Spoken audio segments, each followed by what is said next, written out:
मंजूर नहीं अब और जरा भी हमको नाइंसाफी। दिल्ली पुलिस हाय हाय, बहुत हो गई दरिंदगी, पूरी जिंदगी एक जिंदा लाश की तरह से गुजारेगी। अब दे दो उनको फांसी। ऐसे लोगों को फांसी की सजा होनी चाहिए, अब और नहीं। नमस्कार, आपके साथ मैं अतुल अग्रवाल हूं। सवाल यह है कि महिलाएं जाएं तो जाएं कहां? क्या वो 19वीं शताब्दी की तरह घर की चार दीवारी में सिमटी रहें? क्योंकि बाहर तो इंसानों की शक्ल में भेड़िए घूम रहे हैं जो पलक झपकते ही झपट्टा मारने को तैयार बैठे हैं। तो क्या सरकार को एक बिल पास करके ऐसा कानून बना देना चाहिए कि लड़कियों का घर से बाहर निकलना अपराध माना जाए? क्योंकि इन लड़कियों के साथ अपराध तो रुक नहीं पा रहे।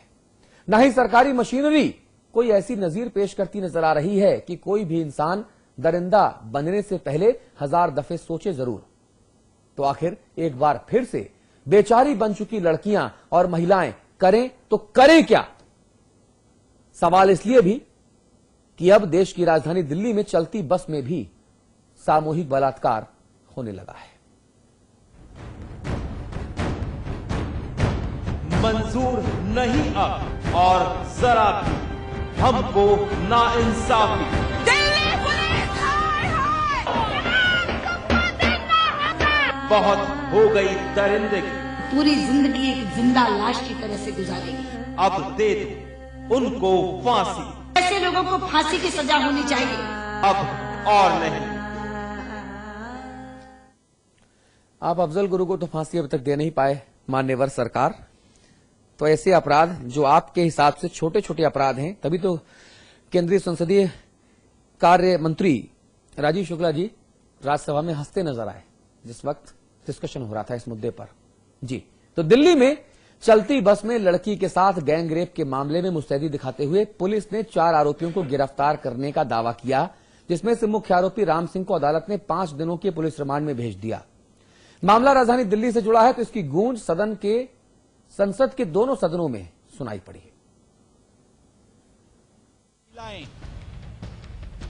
दिल्ली में लगता है डर। जी हां, देश की राजधानी दिल्ली में सचमुच डर लगता है, क्योंकि यहां बेखौफ हो चुके हैं बदमाश। राह चलते लुटती है महिलाओं की अस्मत। शासन प्रशासन का नहीं रहा खौफ। आलम यह है कि यहां महिलाएं घर से बाहर पांव रखने में भी हिचकती हैं, तब जबकि इसी दिल्ली की कमान एक महिला के हाथों में है। देश की सत्तारूढ़ पार्टी की कमान एक महिला के हाथों में है। देश की सियासत डगमगाने का मादा भी एक महिला में है। उसी देश में ये हाल, तभी तो बेहाल लड़कियों और महिलाओं को सड़कों पर उतरना पड़ गया।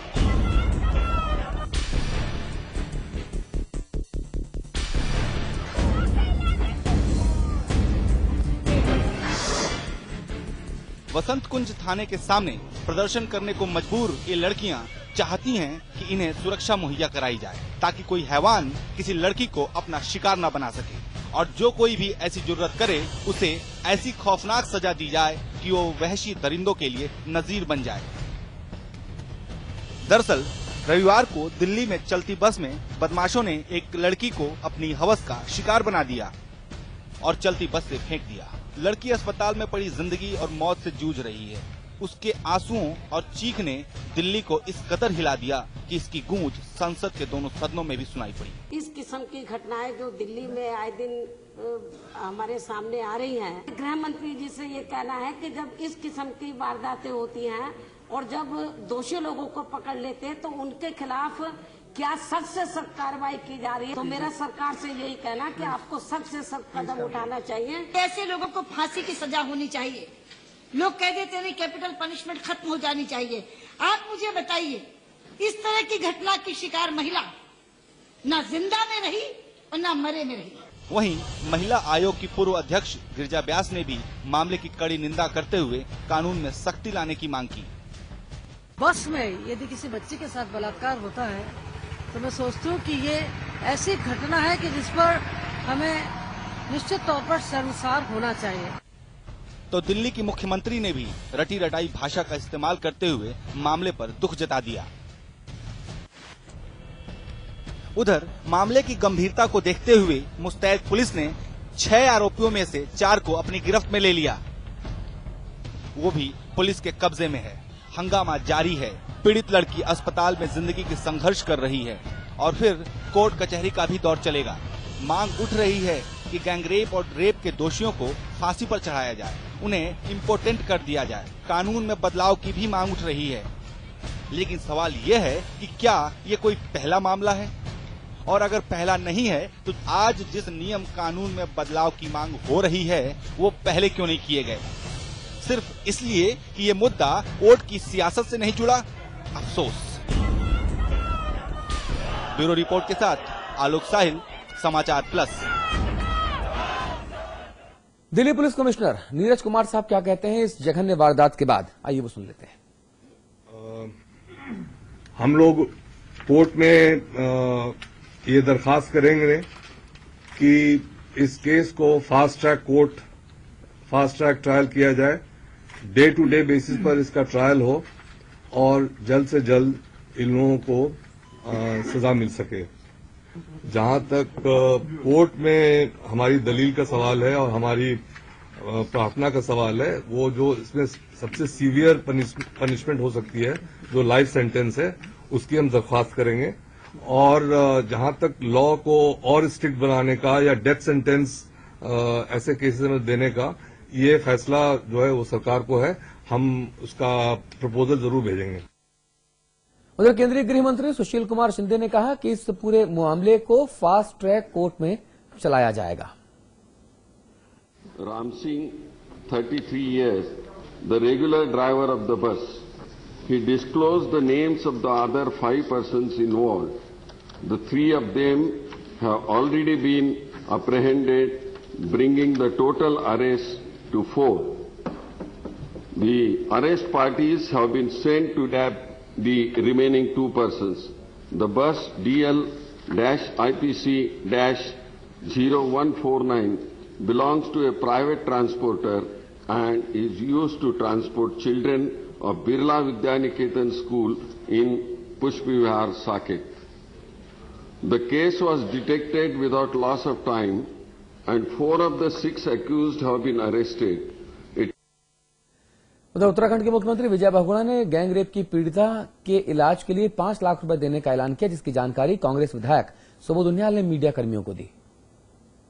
देखिए, तो दिल्ली में कल एक जघन्य अपराध हुआ जिसमें कई बच्चे दरंदा में एक लड़की के साथ बलात्कार किया। चूंकि वो लड़की उत्तराखंड की छात्रा है, तो माननीय मुख्यमंत्री जी ने मानवीय आधार पर लड़की के इलाज के लिए 5 लाख रुपए आर्थिक सहायता देने का निर्णय लिया। इसके अलावा कोई नौकरी और उसकी तरफ जी नहीं, आर्थिक मदद का निर्णय सरकार के द्वारा लिया गया। और इस शर्मनाक वारदात पर अलग अलग प्रोफेशन, अलग अलग जगहों से जुड़े हुए लोगों का क्या कहना है, आइए आपको वो भी सुनवा देते हैं। सबसे 3rd ग्रेड जो क्राइम है, ये तो ये जब जेल भी जाते हैं ना, ये तो जेल में भी पिटते हैं। This is a norm. अगर कोई रेपिस्ट अगर जेल चला गया तो वहां पे भी उसकी बहुत तगड़ी पिटाई होती है। कड़ी से कड़ी सजा होनी चाहिए और जल्द से जल्द होनी चाहिए। बहुत ही खराब हुआ है, बट हम लोग, हमारे देश में हम क्या करते हैं कि होने के बाद हम लोग कहते हैं कि ये करने वाले हैं, वो करने वाले हैं।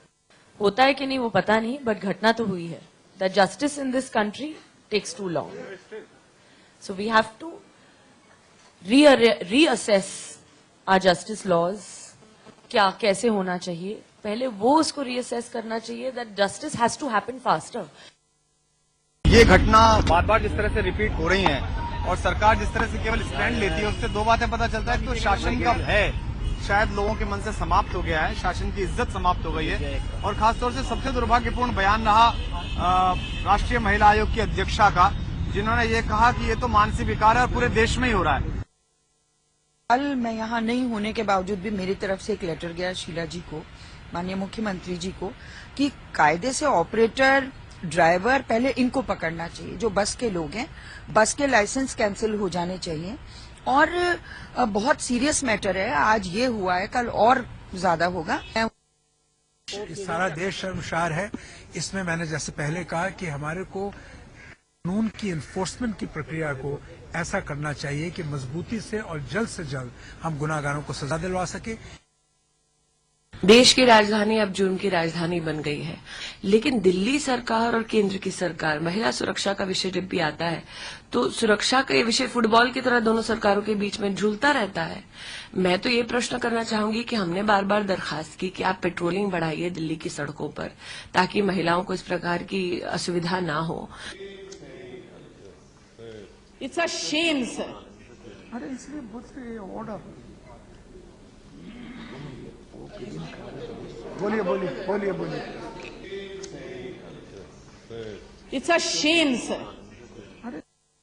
गृह सचिव के अंडर एक टास्क फोर्स बनाया जाएगा जो महिलाओं की सुरक्षा के लिए दिल्ली में, और जो हमारे माननीय सदस्यों ने हाउस में कहा उनके भी सुझावों को लेकर एक ऐसा टास्क फोर्स बनाएगा और कौन से कदम उठाए जा सकते हैं।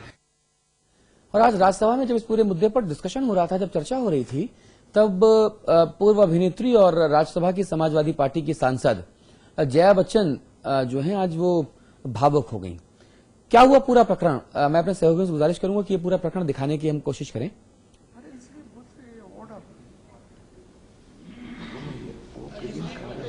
बोलिए It's a shame, sir. अरे इसलिए ऑर्डर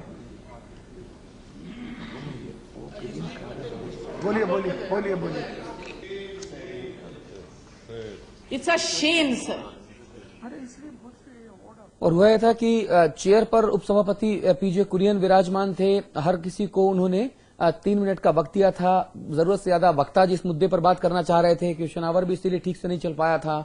और जया बच्चन जब खड़ी हुई बोलने के लिए तो बहुत सारे सदस्यों का टोका टोकी भी हुई उस वक्त, तो उनको बोलने का वक्त कम मिला, ऐसा उनको लगा। तो उन्होंने पीजे कुरियन साहब से कहा कि आप जो अलग अलग रूल्स और रेगुलेशंस बनाते हैं और जो आप रूलिंग दे रहे हैं, जो बलात्कार होते हैं, बलात्कारियों के लिए कोई रूलिंग क्यों नहीं बनती, क्यों उन्हें अंदर नहीं किया जाता, क्यों उनके खिलाफ कड़ी कार्रवाई नहीं होती।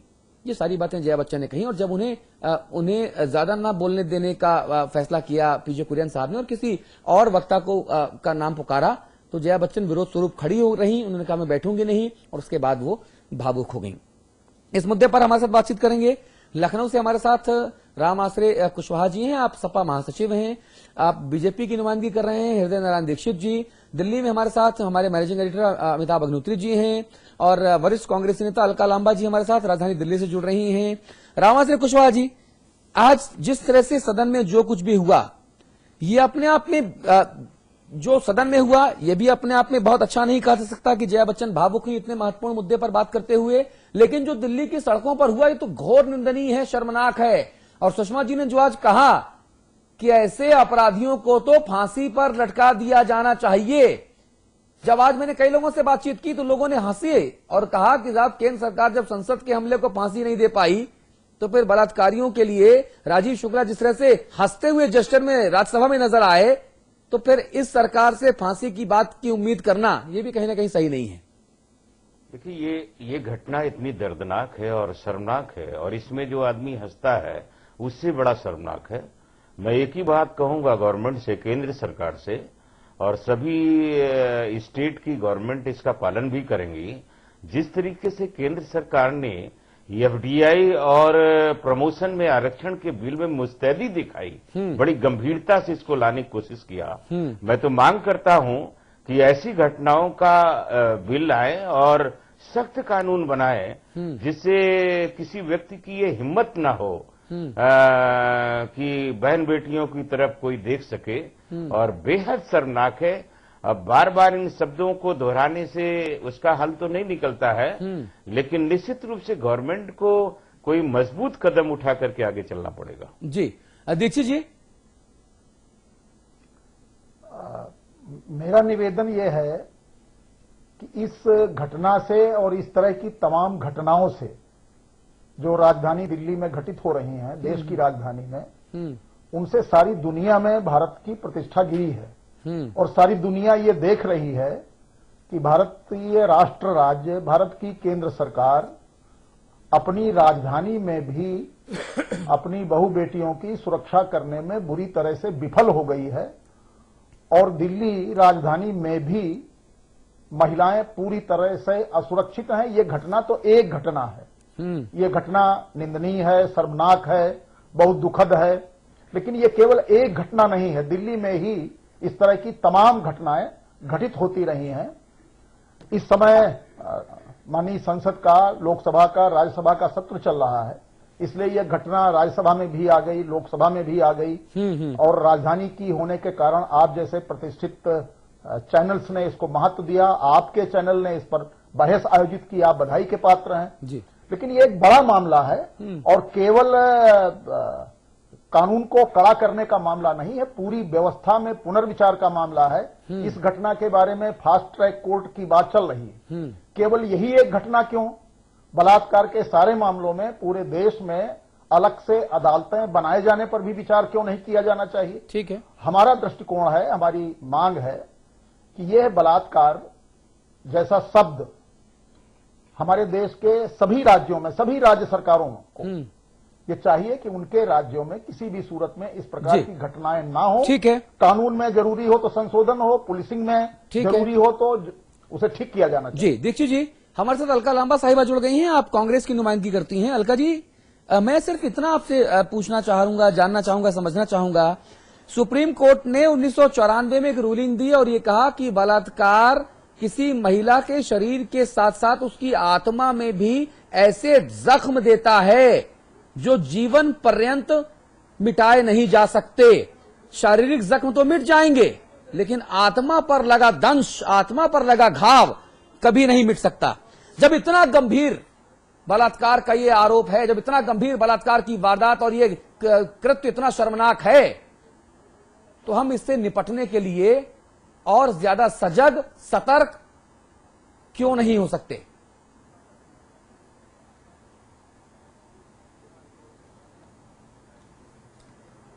देखिए, सबसे पहले तो यहाँ पर मैं कांग्रेस के नेता के तौर पर नहीं, एक महिला के तौर पर अपनी बात को रखूंगी और मैं ये भी कहूंगी कि जिसने ये 94 में जजमेंट दिया, उन्होंने जजमेंट भी नहीं, एक कमेंट किया, एक महिला की जो रूह तक जो है उसमें कांपती है। पर मैं ये जानना चाहूंगी अपने कानून से, अपने कोर्ट से कि सजाएं क्या देते हैं, क्योंकि आपके यहाँ सालों साल 10-20 साल केस चलता है लेकिन सजा नहीं होती। जब तक सजा किसी को नहीं मिलेगी तब तक किसी के मन में जो है वो डर पैदा होने वाला नहीं है। हमारे कानून बहुत है लेकिन कानूनों का जो इस्तेमाल होना कड़ाई से और उन कानूनों का इस्तेमाल करके सजा तक पहुंचाना उस अपराधी को, ये सबसे बड़ी चुनौती बना हुआ है। और जहां तक पार्लियामेंट की आप बात कर रहे हैं, मैं भी देख रही हूँ काफी महिला जो बड़ी नेताओं ने आज अपनी बात को रखी, मुझे खुशी हुई। लेकिन क्या मैं ये जानती हूँ कि अगर ये घटना पार्लियामेंट चलते के दौरान ना हुई होती तो क्या तब भी वही आवाजें इस तरह से बुलंद होती? और सबसे बड़ी बात कि आज मैं जया बच्चन जी को सुन रही थी, उन्होंने कहा कि मैं एक सांसद हूँ, एक महिला हूँ और अपने आप को असहाय महसूस कर रही हूँ।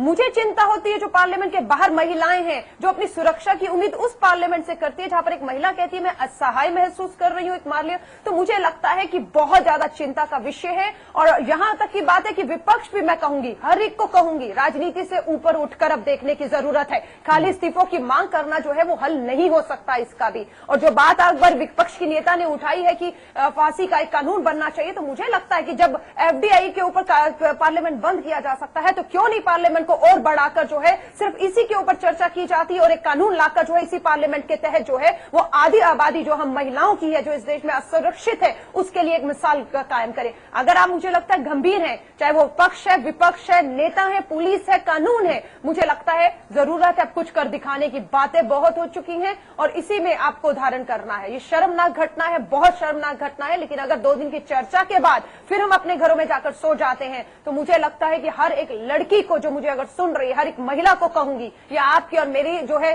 सुरक्षा से जुड़ा प्रश्न है। बाहर निकलिए सड़कों पर और इनसे अपना हक मांगिए जो आज कहीं पे भी सिस्टम के अंदर है, जिनकी ये जिम्मेदारी बनती है कि एक महिला को, एक बच्ची को इस समाज में सुरक्षित रख सके। मुझे लगता है कि महिलाओं को, लड़कियों को बाहर निकलना है क्योंकि आपके और मेरी सुरक्षा का प्रश्न है। और मैं ये कहूंगी, अभी मैं एक कार्यक्रम से बीच में से आई हूँ, जॉर्डन के एम्बेसडर जो थे और अरब लीग कंट्रीज के काफी एम्बेसडर, मैंने उनसे जब पूछा कि आपकी कंट्री में, आपके देशों में महिलाओं की सुरक्षा को लेकर क्या रहता है, तो उन्होंने कहा हमारे यहाँ फांसी की सजा है। और हिंदुस्तान में हम अभी मांग ही कर रहे हैं, इतने जघन्य अपराध होने के बावजूद भी वहां पर फांसी होती है। और उन्होंने ये भी कहा कि वहां जो समाज के लोग आसपास होते हैं, जब घटना होती है तो वो प्रोटेक्टर होते हैं। उस लड़की का सबसे पहला कवच वहां जो आसपास जो लोग होते हैं वो बनते हैं, और वहां का जो अपराधी है वो डरता है कि अगर खुला रहा तो ये लोग जो है, जो प्रोटेक्टर है, जो समाज में लोग हैं, उसे मार डालेंगे सड़क पे सरेआम। और वो डर से पुलिस की शय में जाता है कि मुझे वहां पर जाकर जो है मदद मिलेगी, क्योंकि उसको पता है कि जनता उसे बख्शने वाली नहीं है। सड़कों पर वहां ये जो है वो उसका न्याय होता है। अगर मैं चाहती हूँ, ये चेतावनी है, अगर नहीं चाहते कि सड़कों पे लोग कानून अपने हाथ में लें, अपनी सुरक्षा के लिए हथियार उठाएं, तो मैं कहूंगी समझ जाइए, कानून लाइए। और फांसी की सजा की जो बात हो रही है पार्लियामेंट में, या फास्ट ट्रायल कोर्ट की बात हो रही है, इसी पार्लियामेंट में इसे करना होगा। जी अलका जी, आज आपकी तारीफ करने का मन कर रहा है, बड़ी बेबाकी से, बहुत अच्छे से, बहुत अच्छी बात की, बहुत अच्छी बातें आपने कही। मैं सलाम करता हूं, आपकी तारीफ करता हूं। लेकिन इस देश में जिन अपराधों के लिए फांसी है और जो अपराध दोष साबित हो चुके हैं, जब हमारा राजनीतिक तंत्र, हमारी सरकारें उन लोगों को फांसी पर लटकाने की इच्छा शक्ति नहीं जुटा पाई, चाहे अफजल गुरु हो या कोई और, तब मैं कैसे मान लूं कि इस देश में बलात्कार जैसे इतने जघन्य अपराध के मुद्दे पर चर्चा के दौरान एक केंद्रीय मंत्री सदन में मुस्कुराते नजर आते हो। उस देश में बलात्कार के आरोपियों को, दोषियों को सजाए मौत देने वाली जो कौड़ी है वो लाई जा सकेगी। अमिताभ अग्निहोत्री जी, देखिए, मैं इस पर बहुत तीखे शब्दों का इस्तेमाल नहीं करूंगा, क्योंकि इस घटना पर तीखे शब्दों का इस्तेमाल बहुत हो गया। मैं 3-4 बुनियादी सवाल दिमाग में है मेरे परसों से, जो मुझे व्यथित कर रहे हैं, मैं उन पर बात कहूंगा। एक तो मैं 2 लाइन कहूंगा, बहुत मुझे इस घटना से जुड़ी ये 2 लाइन, एक शेर बहुत अच्छा लगा। दीक्षित जी, आज भी आदम की बेटी हंटरों की जद में है, आज भी आदम की बेटी हंटरों की जद में है, हर गिलहरी के बदन पर धारियां होंगी जरूर। ये मुल्क है। पहली बात दिल्ली की मुख्यमंत्री शीला दीक्षित के लिए, शीला जी इस बात को समझिए, बहुत अदब से कह रहा हूं, आप पंडित उमाशंकर दीक्षित की पुत्रवधू हैं। इस बात को समझिए कि शहर मेट्रो चलाने से, फ्लाईओवर बनाने से, ऊंची ऊंची मंजिलें, बहुमंजिले भवन बनाने से शहर शहर नहीं होता, ये भी जरूरी है। लेकिन शहर में एक चुस्त दुरुस्त व्यवस्था भी होनी चाहिए। एक आज मैंने ये सवाल क्यों उठाया, मैं शीला दीक्षित का नाम नहीं भी लेता, परसों की ये घटना और कल दिल्ली के एक 5 तारा होटल में एक पार्टी होती है क्रिसमस ईव के क्रिसमस मनाने के अवसर पर, उसमें केंद्र के 2 मंत्री भी होते हैं और मुझे बताया गया दिल्ली की मुख्यमंत्री जी भी उसमें थी। ये मानवीयता है, ये संवेदना है, जिसके वोट से आप जीत के आते हैं, जो आपको माई बाप समझ के वोट देता है। ये सवाल उठना चाहिए। और जो लोग मेरे ऊपर ये आरोप लगाए कि मैं राजनीति कर रहा हूं, तो मुझे आरोप स्वीकार्य है, लेकिन राजा से सवाल नहीं होगा तो सवाल किससे होगा। दूसरी बुनियादी बात मैं कहूं, समाज के लिए, समाज भी तमाशबीन नहीं रहे। आप अपनी बहू बेटी, अलका जी मैं बात अपनी कंप्लीट कर लूं, आप अपनी बहू बेटी के साथ कुछ हो तभी अगर दखल देंगे तो यकीन मानिए आपकी बहू बेटी बहुत दिन तक सुरक्षित नहीं रहेंगी। ये ध्यान रखना होगा, सारा काम सरकार भी नहीं कर सकती। तीसरी बात, मैं बहुत संक्षेप में एक एक बिंदु पर बात करूंगा। तीसरी बात यह भी समझिए, रामाश्रय कुशवाहा जी की नजर, ये नेताओं की जिंदगी अपने कर्मों से कई बार संकट में फंस जाती है। उनके कार्य इतने महान होते हैं कि उनके पीछे कई तरह के बवाल लग जाते हैं। उनकी सुरक्षा का बोझ भारत का गरीब आदमी क्यों भुगते लंबे समय तक भाई। मुझे याद है जॉर्ज फर्नांडिस ने एक बार मुझसे कहा कि ये पेशेगत खतरे हैं, इनको उठाने का साहस हो तो नेतागिरी करिए, नहीं तो घर बैठिए। पुलिस वाला ये कहे कि हमको सिक्योरिटी में एक और पुलिस वाला दो, ये क्या तरीका है। भारत की पुलिस 2 ही कामों में लगी, या तो अधिकारियों की बीवियों को शॉपिंग करा रही है, या वह पुलिस नेताओं की हिफाजत में लगी है। ये स्थिति, इसको बदलना होगा। आम आदमी के लिए पुलिस कहां उपलब्ध है, कहीं उपलब्ध नहीं। बड़े आदमी के घर में शादी हो तो ट्रैफिक संभालने के लिए 4 दर्जन पुलिस वाले लग जाते हैं। ये तरीका है इस देश का। कल ही मैं दिल्ली में एक शादी में था, तो वह पूरे थाने की पुलिस तैनात थी। क्यों? गरीब आदमी कहां जाए। ये सवाल उठाना पड़ेगा आज की तारीख में हमको। रामाश्रय जी, और ये केवल दिल्ली का सवाल नहीं, और आज क्यों दिल्ली में ये पहली शर्मनाक घटना है। 14 दिनों में ये 5वीं घटना है जिसने हमको डूब मरने की स्थिति में लाके खड़ा कर दिया। 14 दिनों में कहां है शीला जी? क्या प्रशासन है, क्या शासन है, क्या तरीका है? और अगर आप मुझसे कहें कि मैं संत जैसा व्याख्यान दूं तो माफ कीजिए, मैं मुरारी बापू नहीं हूं जी। और कमोवेश मैं मुरारी बापू नहीं हूं। और अगर यही करना है तो मेरे पास साहित्य के बहुत से शब्द हैं, मैं बहुत वेदनापूर्ण भाषण देके विदा हो सकता था जी। लेकिन मौजूद सवाल उठाने होंगे। अमिताभ जी, बहुत हृदय से आपने ये बात कही है और मैं भी इसका पक्षधर हूं। जिस तरीके से पुलिस का सिक्योरिटी में इस्तेमाल हो रहा है, इसमें रुकावट आनी चाहिए। और बेहद आपने बहुत उचित बात, व्यवहारिक बात कही है। देश की सुरक्षा वहां के आम आदमी की सुरक्षा से जुड़ा होता है।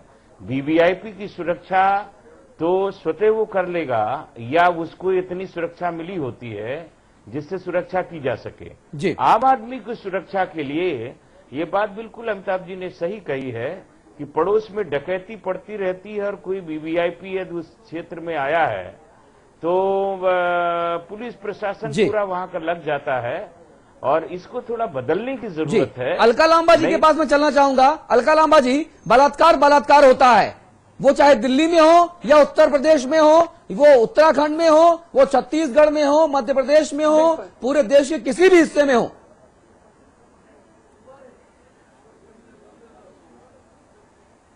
अलका जी, मेरी बात पर कुछ कहना चाह रही थी आप? बिल्कुल जी। नहीं, मैं देखिए ये बात कह रही हूँ कि दिल्ली में यह देश की पहली घटना नहीं है, लेकिन ये अंतिम घटना हो सकती है अगर हम चर्चा से आगे बढ़कर देखें। क्योंकि मैंने यही कहा, चर्चाएं आप कितनी भी करा लीजिए, चर्चा का जब हर ऐसी घटना होगी उसके बाद एक बहुत अच्छा डिस्कशन और चर्चा होगी और अच्छे हम लोग उसमें बातें कर सकते हैं। अब है बिल्कुल हमें करना है, बस अब करना है। और मैं बार बार कहूंगी, इस देश की तमाम दिल्ली की महिला बहनों लड़कियों से कहूंगी, बंद कर दीजिए कॉलेज यूनिवर्सिटी, बाहर आ जाइए, घेराव कर लिए देश की पार्लियामेंट से, मांग कर रही है इस पार्लियामेंट से कि मुझे फांसी का जो है, इन अपराधियों का जो है वो कानून लाकर दीजिए, मुझे फास्ट ट्रायल कोर्ट चाहिए, मुझे सुरक्षा चाहिए जो मेरा अधिकार है, मत चलने दीजिए, सब कुछ रोक डालिए। ये आधी आबादी के अस्तित्व से, मान सम्मान से, उससे जुड़ा हुआ प्रश्न है। कम से कम मैं कतई बर्दाश्त नहीं करूंगी। हो सकता है मीडिया इसको कल परसों दिखाना बंद कर जाए, लोगों में जो माहौल बना है 2 दिन में वो भी ठंडा हो जाए और शायद हो सकता है कि पार्लियामेंट भी उसे भूल जाए। जब दूसरा अपराध फिर कुछ होगा हम उसके इंतजार में बैठे रहेंगे। मैं अपील करती हूँ लड़की से, अगर आपका खून खोलता है तो कल सुबह घर से निकल पड़िए, बंद करिए इस पार्लियामेंट को जब तक इस पार्लियामेंट में वो कानून नहीं आता जो हमें सुरक्षा दे सकता हो। हमें और किसी कानून का बहुत अच्छी बात, बहुत अच्छी बात है। कानून बहुत है, सजाएं नहीं हो पा रही है। जब सजा नहीं है तो डर नहीं है। मैं आपके जज्बे से अपने को संबद्ध करता हूं,